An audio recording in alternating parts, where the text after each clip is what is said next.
The Yellow Sign. Let the red dawn surmise what we shall do when this blue starlight dies and all is through. 1. There are so many things which are impossible to explain. Why should certain chords in music make me think of the brown and golden tints of autumn foliage?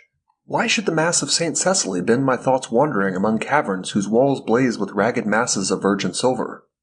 What was it in the roar and turmoil of Broadway at 6 o'clock that flashed before my eyes the picture of a still Breton forest, where sunlight filtered through spring foliage, and Sylvia bent, half curiously, half tenderly, over a small green lizard, murmuring, "To think that this is also a little ward of God." When I first saw the watchman, his back was toward me. I looked at him indifferently until I went into the church. I paid no more attention to him than I had to any other man who had lounged through Washington Square that morning, and when I shut my window and turned my back into the studio, I had forgotten him. Late in the afternoon, the day being warm, I raised the window again and leaned out to get a sniff of air. A man was standing in the courtyard of the church, and I noticed him again with as little interest as I had that morning. I looked across the square to where the fountain was playing, and then, with my mind filled with the vague impressions of trees, asphalt drives, and the moving groups of nursemaids and holidaymakers, I started to walk back to my easel. As I turned, my listless glance included the man below in the churchyard. His face was toward me now, and with perfectly involuntary movement I bent to see it. At the same moment he raised his head and looked at me. Instantly I thought of a coffin worm. Whatever it was about that man that repelled me I did not know, but the impression of a plump, white, grave worm was so intense and nauseating that I must have shown it in my expression, for he turned his puffy face away with a movement which made me think of a disturbed grub in a chestnut. I went back to my easel and motioned the model to resume her pose. After working a while, I was satisfied that I was spoiling what I had done as rapidly as possible, and I took up a palette knife and scraped the color out again.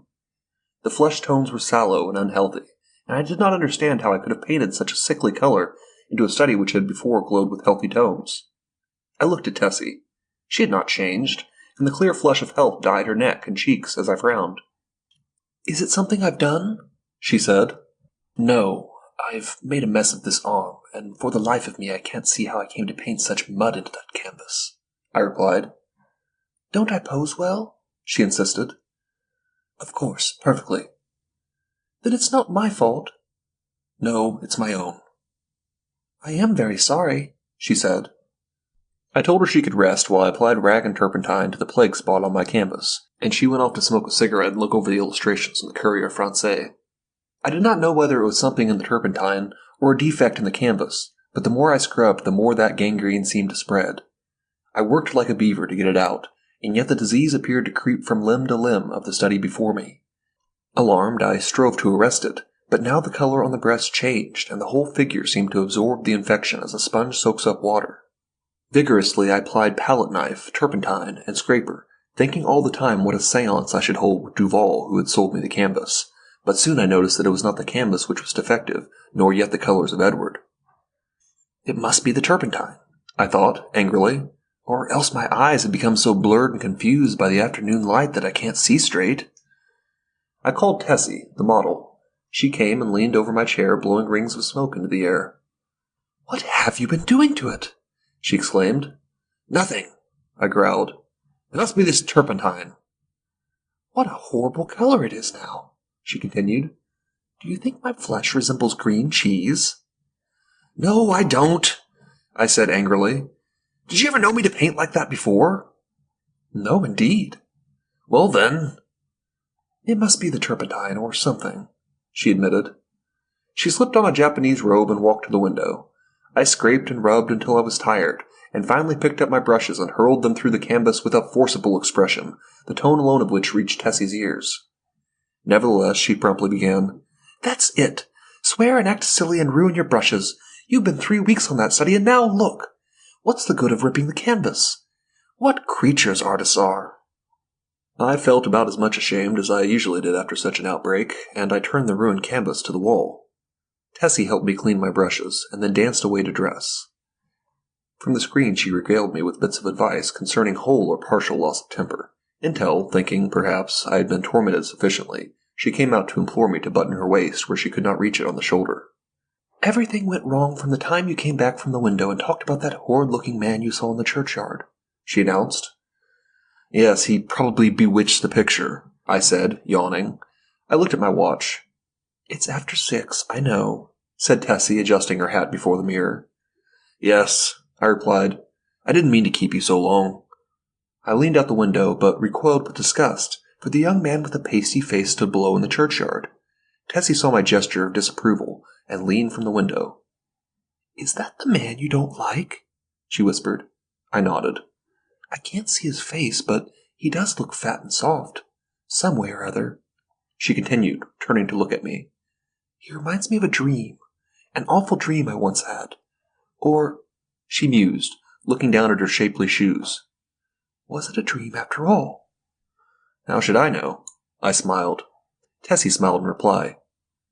You were in it, she said, so perhaps you might know something about it. Tessie, I protested. Don't you dare flatter by saying that you dream about me. But I did, she insisted. Shall I tell you about it? Go ahead, I replied, lighting a cigarette. Tessie leaned back on the open windowsill and began very seriously. One night last winter I was lying in bed, thinking about nothing at all in particular. I had been posing for you, and I was tired out, yet it seemed impossible for me to sleep.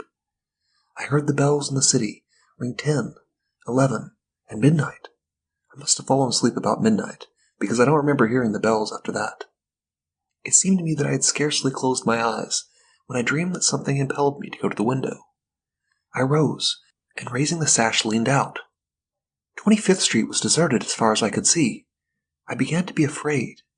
Everything outside seemed so black and uncomfortable. Then the sound of wheels in the distance came to my ears, and it seemed to me as though that was what I must wait for. Very slowly the wheels approached, and, finally, I could make out a vehicle moving along the street. It came nearer and nearer, and when it passed beneath my window I saw it was a hearse. Then, as I trembled with fear, the driver turned and looked straight at me.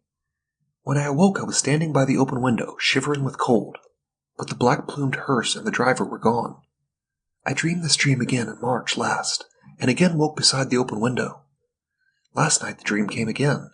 You remember how it was raining. When I awoke standing at the open window, my nightdress was soaked. But where did I come into the dream? I asked. You were in the coffin, but you were not dead. In the coffin? Yes. How did you know? Could you see me? No, I only knew you were there. Had you been eating Welsh rarebits or lobster salad? I began, laughing, but the girl interrupted me with a frightened cry. Hello, what's up? I said, as she shrank into the embrasure by the window. The man below in the churchyard. He drove the hearse. Nonsense, I said, but Tessie's eyes were gone wide with terror. I went to the window and looked out. The man was gone. Come, Tessie, I urged. Don't be foolish. You've posed too long. You're nervous. Do you think I could forget that face? She murmured. 3 times I saw the hearse pass below my window, and every time the driver turned and looked up at me. Oh, his face was so white and soft. He looked dead. It looked as if it had been dead a long time.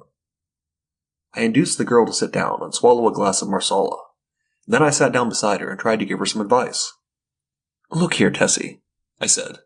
You go to the country for a week or 2, and you'll have no more dreams about hearses. You pose all day, and when night comes your nerves are upset. You can't keep this up.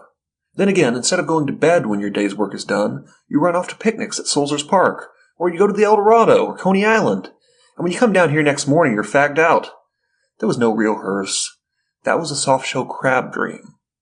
She smiled faintly. What about the man in the churchyard? Oh, he's only an ordinary, unhealthy, everyday creature. As true as my name is Tessie Reardon, I swear to you, Mr. Scott, that the face of the man below in the churchyard is the face of the man who drove the hearse. What of it? I said. It's an honest trade. Then you think I did see the hearse? Oh, I said diplomatically. If you really did, it might not be unlikely that the man below drove it. There's nothing in that. Tessie rose, unrolled her scented handkerchief, and taking a bit of gum from the knot in the hem, placed it in her mouth. Then, drawing on her glove, she offered me her hand, with a frank, "Good night, Mr. Scott," and walked out. 2.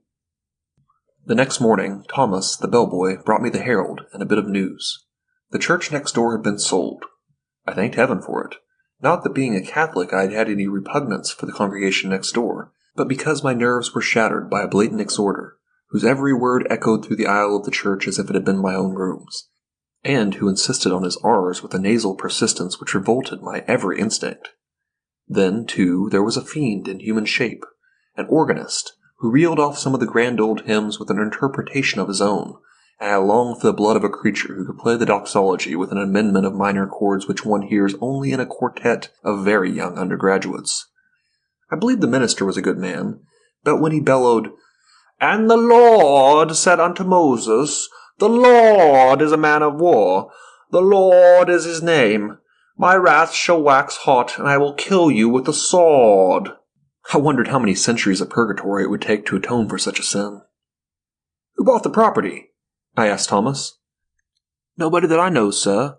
They do say the gent what owns this here Hamilton flats was looking at it. He might be building more studios." I walked to the window. The young man with the unhealthy face stood by the churchyard gate, and at the mere sight of him the same overwhelming repugnance took possession of me. "By the way, Thomas," I said, "who is that fellow down there?" Thomas sniffed. "That there worm, sir. He's night watchman of the church, sir. He makes me tired sitting out all night on them steps and looking at you insulting like. I'd have punched his head, sir, beg pardon, sir."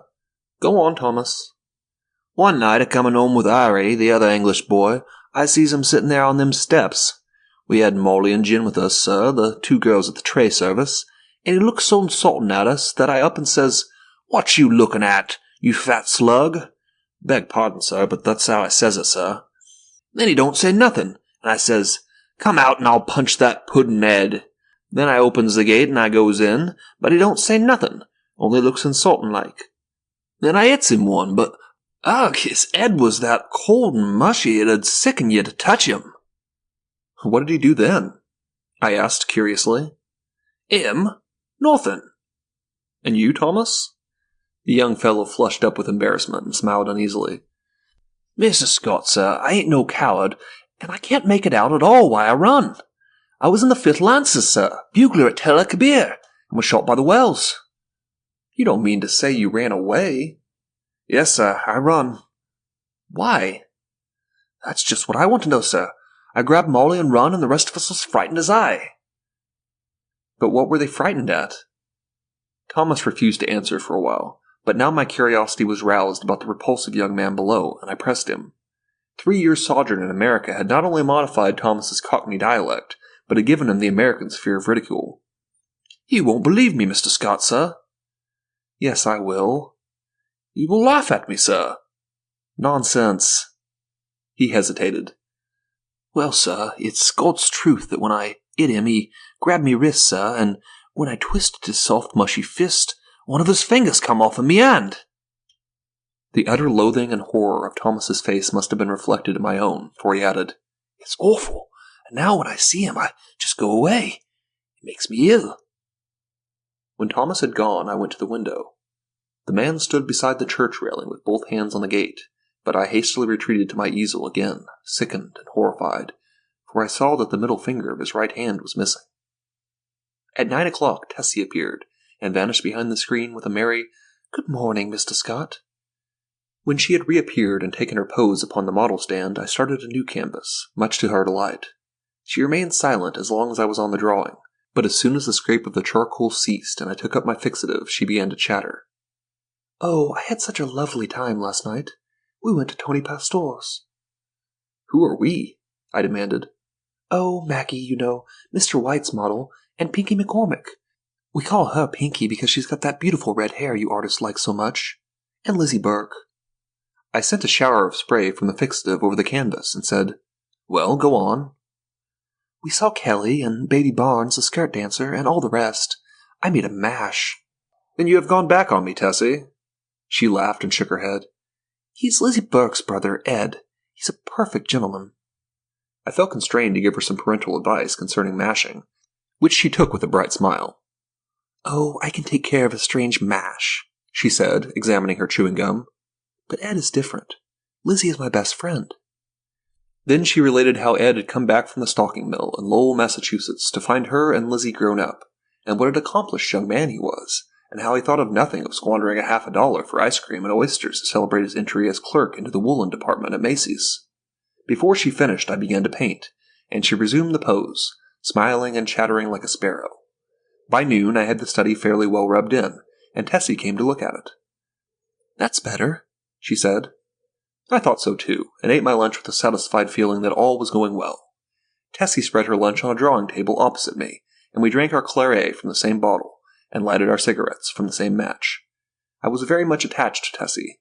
I had watched her shoot up into a slender but exquisitely formed woman from a frail, awkward child. She had posed for me during the last 3 years, and among all my models she was my favorite. It would have troubled me very much indeed had she become tough, or fly, as the phrase goes, but I never noticed any deterioration of her manner, and felt at heart that she was all right. She and I never discussed morals at all, and I had no intention of doing so, partly because I had none myself, and partly because I knew she would do what she liked in spite of me. Still, I did hope she would steer clear of complications, because I wished her well, and then I also had a selfish desire to retain the best model I had. I knew that mashing, as she termed it, had no significance with girls like Tessie, and that such things in America did not resemble in the least the same things in Paris. Yet, having lived with my eyes open, I also knew that somebody would take Tessie away some day, in one manner or another, and though I professed to myself that marriage was nonsense, I sincerely hoped that, in this case, there would be a priest at the end of the vista. I am a Catholic. When I listen to High Mass, when I sign myself, I feel that everything, including myself, is more cheerful, and when I confess, it does me good. A man who lives as much alone as I do must confess to somebody.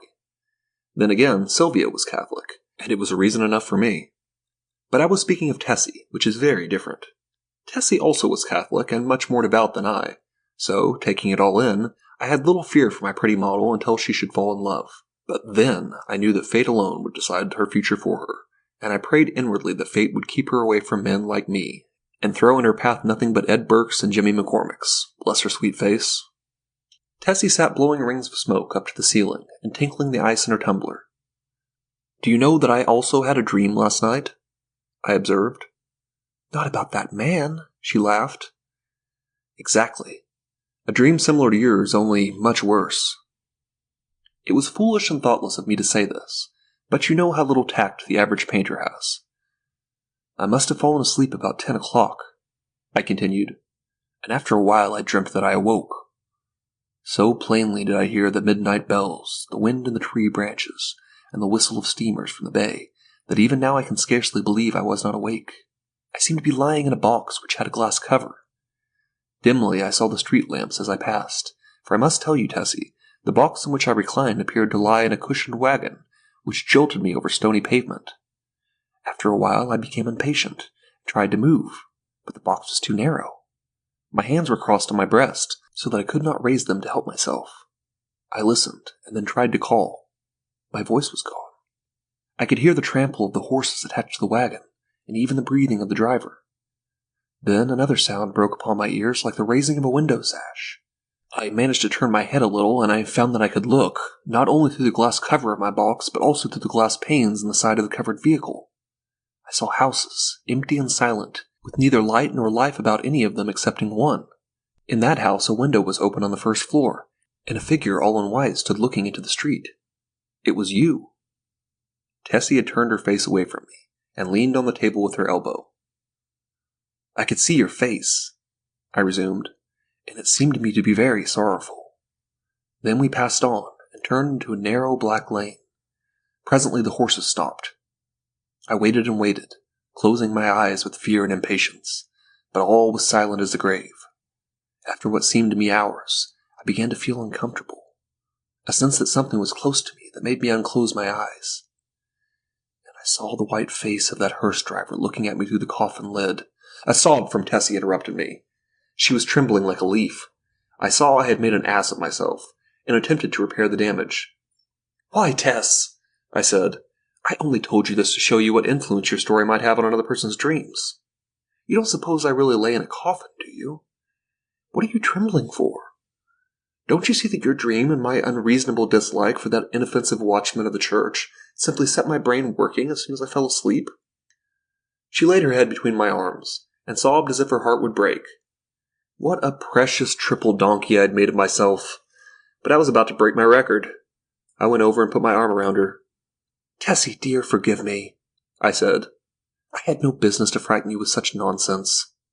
You are too sensible a girl, too good a Catholic to believe in dreams." Her hand tightened on mine, and her head fell back upon my shoulder, but she still trembled, and I petted her and comforted her. "Come, Tess, open your eyes and smile." Her eyes opened with a slow, languid movement and met mine, but their expression was so queer that I hastened to reassure her again. "It's all humbug, Tessie. You surely are not afraid that any harm will come to you because of that." "No," she said, but her scarlet lips quivered.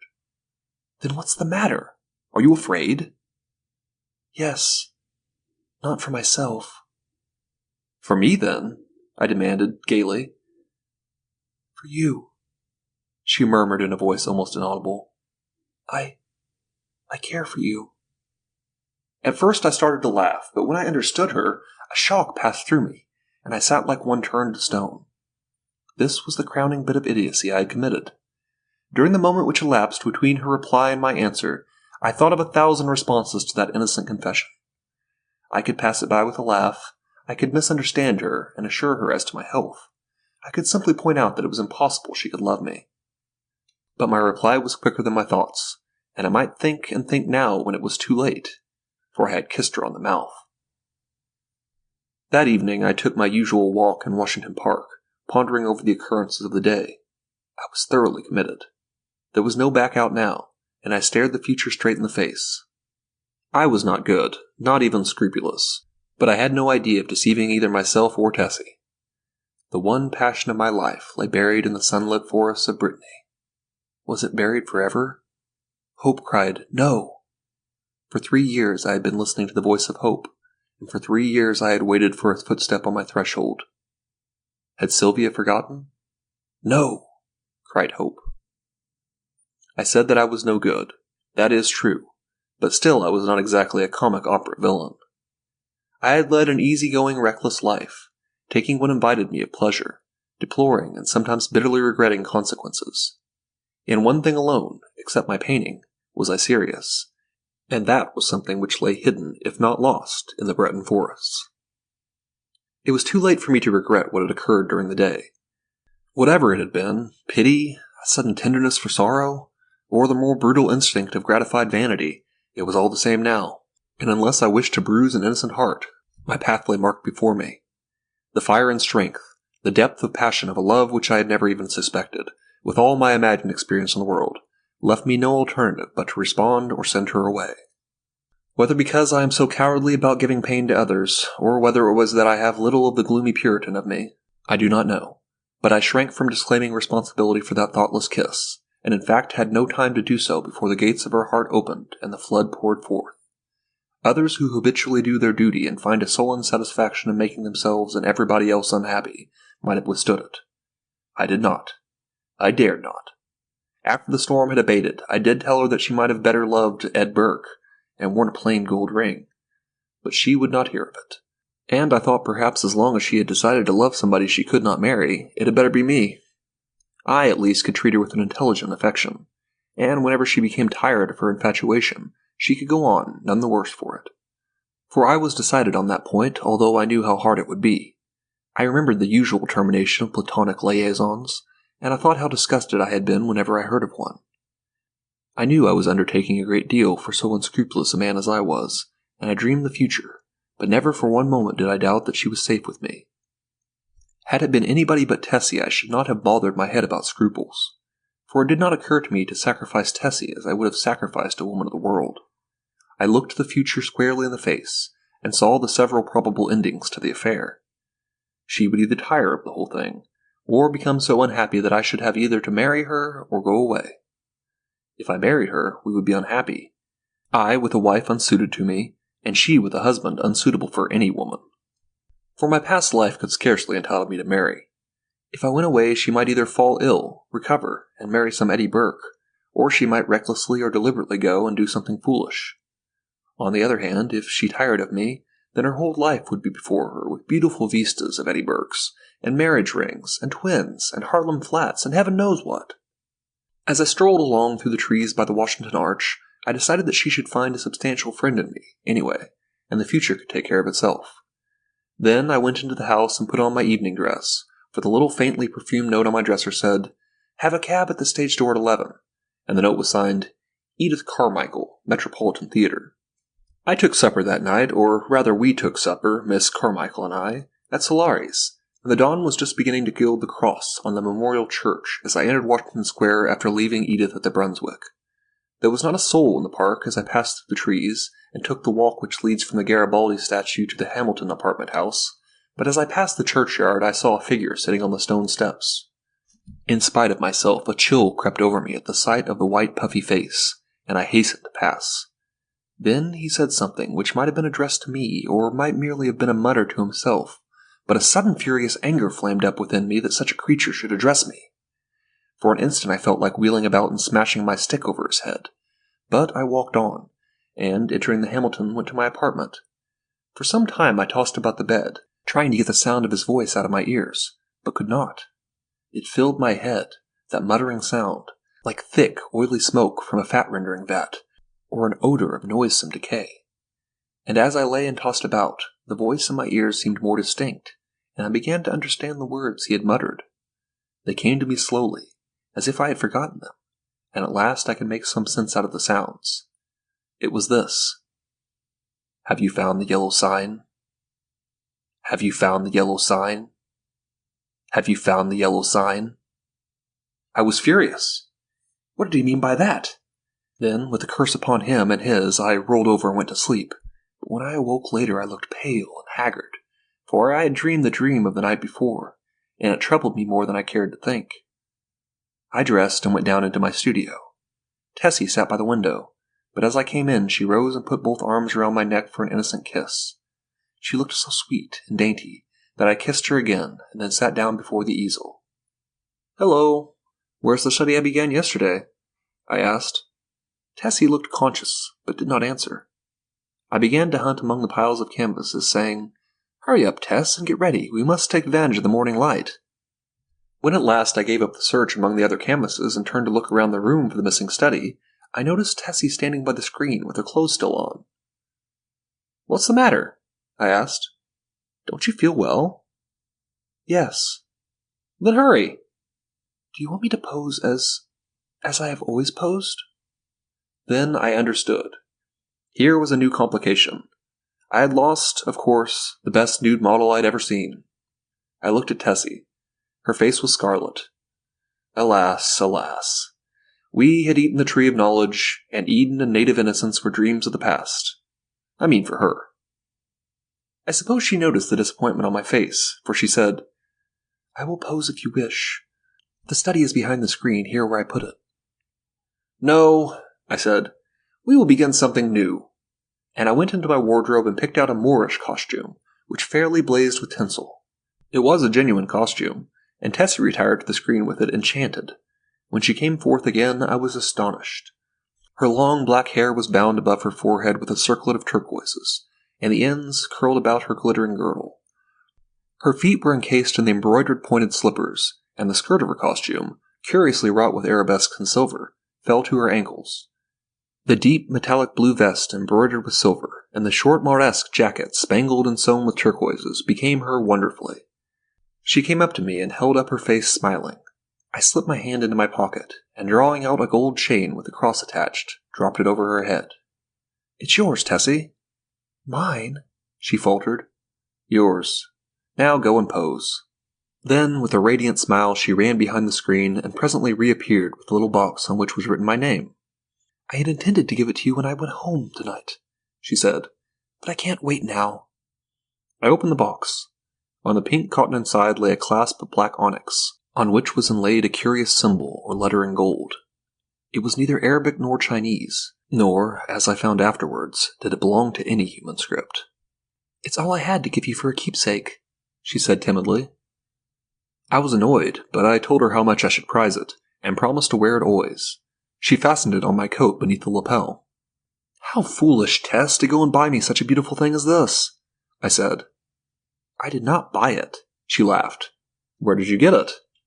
Then she told me how she had found it one day when coming home from the aquarium in the Battery, and how she had advertised it and watched the papers, but at last gave up all hope of finding the owner. "That was last winter," she said, "the very day I had that first horrid dream about the hearse." I remember my dream of the previous night, but said nothing, and presently my charcoal was flying over a new canvas, and Tessie stood motionless on the model stand. 3. The day following was a disastrous one for me. While moving a framed canvas from one easel to another, my foot slipped on the polished floor, and I fell heavily on both wrists. They were so badly sprained that it was useless to attempt to hold a brush, and I was obliged to wander about the studio, glaring at unfinished drawings and sketches, until despair seized me, and I sat down to smoke and twiddle my thumbs with rage. The rain blew against the windows and rattled on the roof of the church, driving me into a nervous fit with its interminable patter. Tessie sat sewing by the window, and every now and then raised her head and looked at me with such innocent compassion that I began to feel ashamed of my irritation, and looked about for something to occupy me. I had read all the papers and all the books in the library, but for the sake of something to do, I went to the bookcases and shoved them open with my elbow. I knew every volume by its color, and examined them all, passing slowly around the library and whistling to keep up my spirits. I was turning to go into the dining room when my eye fell upon a book, bound in serpent skin, standing in a corner on the top shelf of the last bookcase. I did not remember it, and from the floor could not decipher the pale lettering on the back, so I went to the smoking room and called Tessie. She came in from the studio and climbed up to reach the book. "What is it?" I asked. "The King in Yellow." I was dumbfounded. Who had placed it there? How came it in my rooms?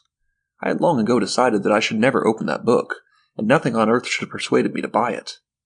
Fearful lest curiosity might tempt me to open it, I had never even looked at it at the bookstores.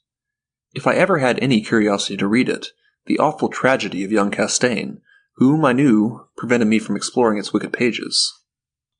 I had always refused to listen to any description of it, and indeed, nobody ever ventured to discuss the second part aloud, so I had absolutely no knowledge of what those leaves might reveal. I stared at the poisonous mottled binding as I would at a snake. "Don't touch it, Tessie," I said. "Come down."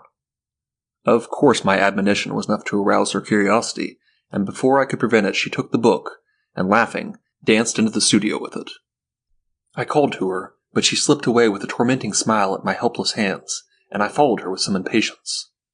"Tessie!" I cried, entering the library. "Listen, I am serious. Put that book away. I do not wish you to open it." The library was empty. I went into both drawing rooms, then into the bedrooms, laundry, kitchen, and finally returned to the library and began a systematic search. She had hidden herself so well that it was half an hour later when I discovered her, crouching, white and silent by the latticed window in the storeroom above. At the first glance I saw that she had been punished for her foolishness. The King in Yellow lay at her feet, but the book was open at the second part. I looked at Tessie and saw it was too late. She had opened The King in Yellow. Then I took her by the hand and led her into the studio. She seemed dazed, and when I told her to lie down on the sofa, she obeyed me without a word. After a while she closed her eyes, and her breathing became regular and deep. But I could not determine whether or not she slept. For a long while I sat silently beside her, but she neither stirred nor spoke. And at last I rose, and entering the unused storeroom, took the book in my least injured hand. It seemed heavy as lead, but I carried it into the studio again, and sitting down on the rug beside the sofa, opened it, and read it through from beginning to end. When, faint with the excess of my emotions, I dropped the volume and leaned wearily back against the sofa, Tessie opened her eyes and looked at me. We had been speaking for some time in a dull, monotonous strain before I realized that we were discussing The King in Yellow. Oh, the sin of writing such words! Words which are clear as crystal, limpid and musical as bubbling springs, words which sparkle and glow like the poisoned diamonds of the Medicis. Oh, the wickedness, the hopeless damnation of a soul who could fascinate and paralyze human creatures with such words, words understood by the ignorant and wise alike, words which are more precious than jewels, more soothing than music, more awful than death. We talked on, unmindful of the gathering shadows, and she was begging me to throw away the clasp of black onyx quaintly inlaid with what we now knew to be the yellow sign. I shall never know why I refused, though even at this hour, here in my bedroom, as I write this confession, I should be glad to know what it was that prevented me from tearing the yellow sign from my breast and casting it into the fire. I am sure I wished to do so, and yet Tessie pleaded with me in vain. Night fell, and the hours dragged on, but still we murmured to each other of a king and the pallid mask, and midnight sounded from the misty spires in the fog-wrapped city. We spoke of Hastur and of Casilda, and while outside the fog rolled against the blank window panes, as the cloud waves roll and break on the shores of Halley. The house was very silent now, and not a sound came up from the misty streets.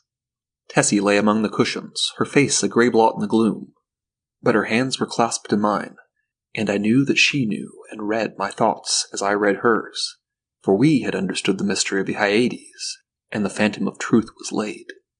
Then, as we answered each other, swiftly, silently, thought on thought, the shadows stirred in the gloom about us, and far in the distant streets we heard a sound. Nearer and nearer it came, the dull crunching of wheels, nearer and yet nearer, and now, outside before the door it ceased, and I dragged myself to the window and saw a black-plumed hearse. The gate below opened and shut, and I crept shaking to the door and bolted it, but I knew no bolts, no locks could keep that creature out, who was coming for the yellow sign. And now I heard him moving very softly along the hall. Now he was at the door, and the bolts rotted at his touch. Now he had entered. With eyes starting from my head, I peered into the darkness, but when he came into the room I did not see him. It was only when I felt him envelop me in his cold, soft grasp that I cried out and struggled with deadly fury, but my hands were useless, and he tore the onyx clasp from my coat and struck me full in the face. Then, as I fell, I heard Tessie's soft cry, and her spirit fled. And even while falling, I longed to follow her, for I knew that the king in yellow had opened his tattered mantle, and there was only God to cry to now. I could tell more, but I cannot see what help it would be to the world. As for me, I am past human help or hope. As I lie here, writing, careless even whether or not I die before I finish, I can see the doctor gathering up his powders and phials with a vague gesture to the good priest beside me, which I understand. They will be very curious to know the tragedy, they of the outside world who write books and print millions of newspapers, but I shall write no more, and the Father Confessor will seal my last words with the seal of sanctity when his holy office is done. They of the outside world may send their creatures into wrecked homes and death-smitten firesides, and their newspapers will batten on blood and tears, but with me their spies must halt before the confessional. They know that Tessie is dead, and that I am dying. They know how the people in the house, aroused by an infernal scream, rushed into my room and found one living and two dead. But they do not know what I shall tell them now. They do not know that the doctor said, as he pointed to the horrible, decomposed heap on the floor, the living corpse of the watchman from the church. "I have no theory, no explanation. That man must have been dead for months." I think I am dying. I wish the priest would... End of The Yellow Sign.